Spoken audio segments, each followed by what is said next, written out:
আসসালামু আলাইকুম, সবাইকে জানাচ্ছি ঈদ মোবারক। সবাই কেমন আছেন? আশা করি ভালো আছেন। তো এই দেখেন, আজকে প্রায় 5 বছর পর আমি হাতে মেহেদি দিতেছি।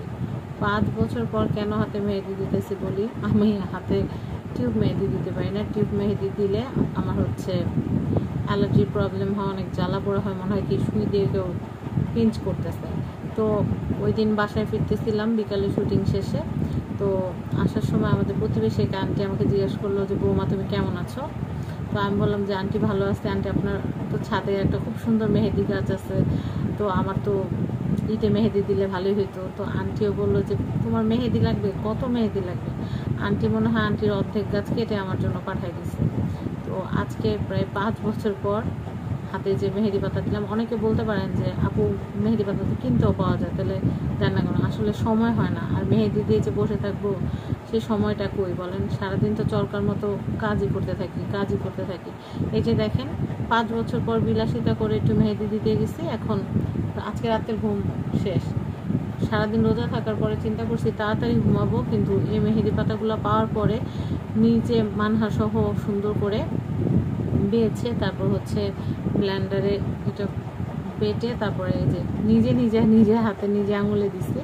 আর মানহার হাতের কালারটা আমি একটু দেখাই। মানহা, তোমার হাতের কালারটা একটু দেখাও। এই যে মানহার হাতের কালারটা। তো এখন মেহেদিটা তুলবো, তো ভাবলাম এটা একটু স্মৃতি করে রাখি। আর আন্টি, আপনাকে অসংখ্য ধন্যবাদ। আসলে এরকম ভালো প্রতিবেশী আশেপাশে থাকার কারণেই কিন্তু মানুষের জীবন এত সুখের হয়।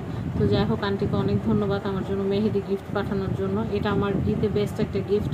কত বছর পরে যে মেহেদি দিয়েছি, মানে আমার মনে হয় লাস্ট 5 বছর আগে মনে হয় দিচ্ছি মেহেদি পাতা। এর ভিতরে আর মেহেদি পাতা দেওয়ার সময় সুযোগ কিছুই আমার হয়নি। রাত্রে ঘুম মাটি, রাত্রে বাজে এখন 3টা।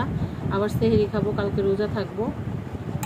এটা যে হজের যে রোজা থাকে, তো মেহেদিটা যেহেতু তুলবো, তো ভাবলাম যে একটা ভিডিও করে রাখি। তো এই যে আমারটা বেশি লাল হয়নি, কারণ আমি সময় কম পাইছি। আরও বেশিক্ষণ থাকলে ভালো হইতো, কিন্তু সেহরি খাওয়ার সময় হয়ে গেছে। মেহেদিটা তুলে মানহার বাবাকে খেতে ডাকবো, সেহরি খাওয়ার জন্য ডাকবো।